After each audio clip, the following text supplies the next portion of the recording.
Hello everyone, so welcome back to this channel. तो मैं आप लोगों के सामने फिर से हाजिर हूँ क्लास 12th फिजिक्स का मोस्ट इम्पॉर्टेंट डेरिवेशन और क्वेश्चन को लेकर, जो कि काफ़ी सालों के प्रीवियस ईयर क्वेश्चंस में ऑलरेडी पूछा जा चुका है और जिसके कारण ये हो जाता है मोस्ट इम्पॉर्टेंट क्वेश्चन।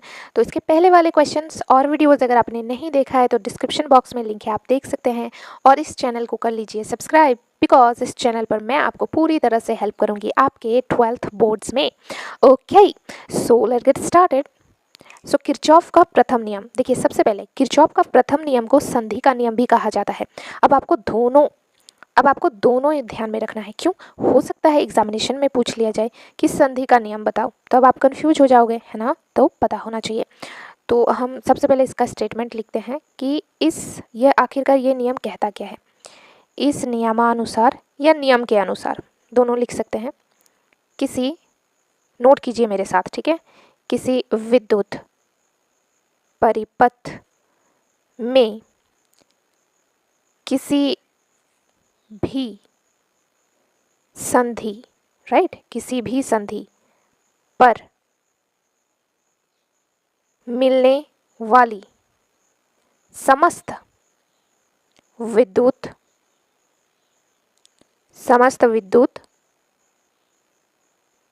धाराओं का बीज गणितीय योग शून्य होता है। मैं अभी आपको समझाती हूँ बहुत ही अच्छी तरीके से, आपको सब समझ में आ जाएगा, ठीक है। So keep patient. अर्थात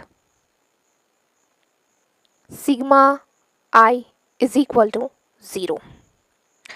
इस नियमानुसार या नियम के अनुसार किसी विद्युत परिपथ में किसी भी संधि क्या होता है? जंक्शन, यानी एक पर्टिकुलर जगह जहाँ पर कई सारी चीज़ें आकर मिलती है, तो उस पर्टिकुलर जगह को हम कहते हैं संधि। मिलने वाली जो समस्त विद्युत धाराओं का बीजगणितीय योग है वो हमेशा शून्य होता है।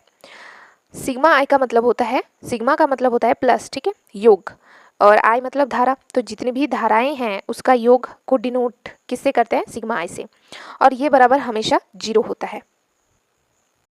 सबसे पहले इसको एक फिगर के साथ समझते हैं, तो फिगर बनाते हैं, ठीक है। जय रे मन बंजारा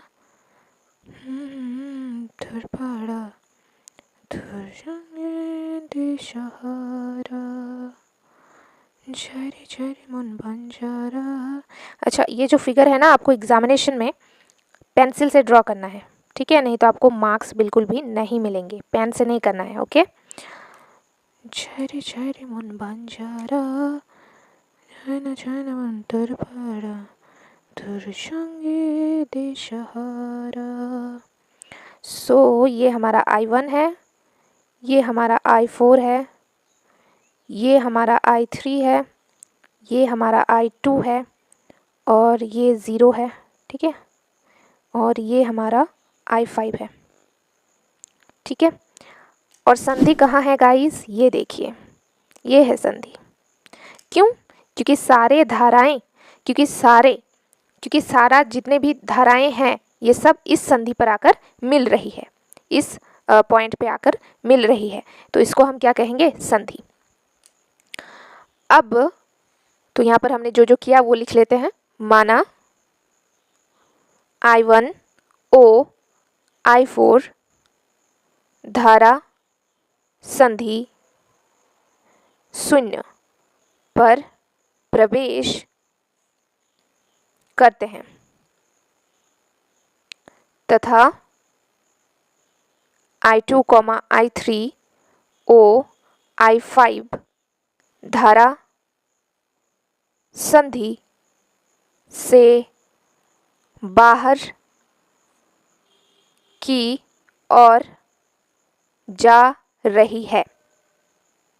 वही किया है जो फिगर में हमने बनाया। क्या लिखा कि माना I1 O I4, ढूंढो, ये रहा हमारा I1 और ये I4, धारा संधि शून्य पर प्रवेश करते हैं, बिल्कुल ये शून्य पर ही जा रहा है, प्रवेश कर रहा है, तथा I2 I3 O I5 I3 और I5 धारा संधि से बाहर की ओर जा रही है। बिल्कुल देखिए, धारा संधि ये शून्य है तो इससे बाहर की ओर जा रहा है I2 I3 भी और I5 भी। ओके, तो हम लिखेंगे किरचॉफ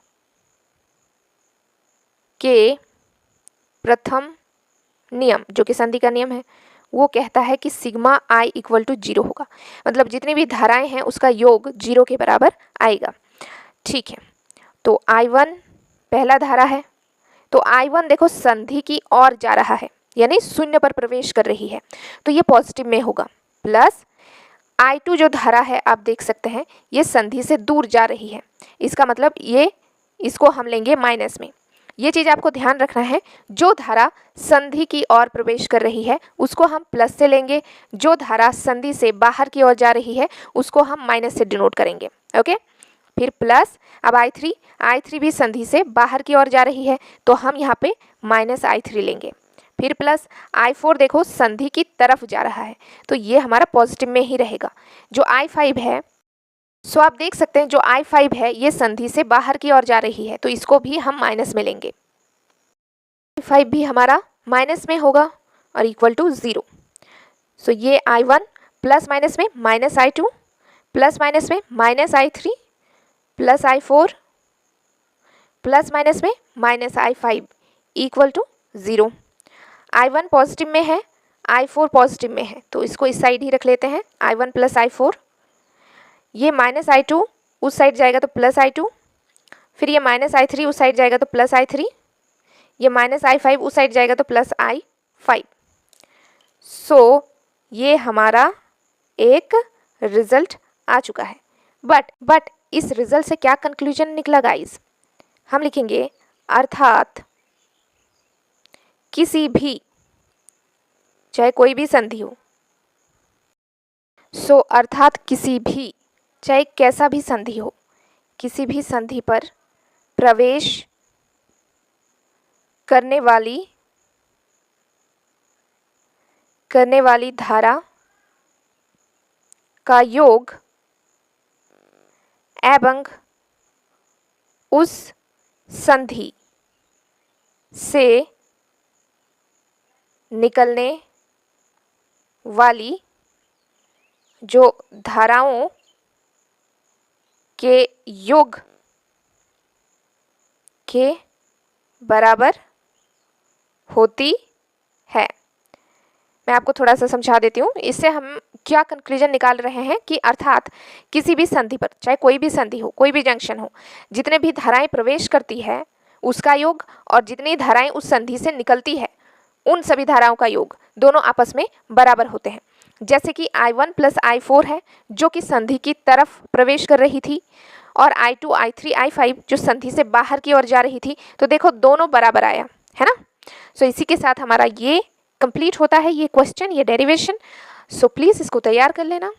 सो मिलते हैं नेक्स्ट इंपॉर्टेंट क्वेश्चन के साथ, तब तक के लिए स्टे कनेक्टेड। Thank you.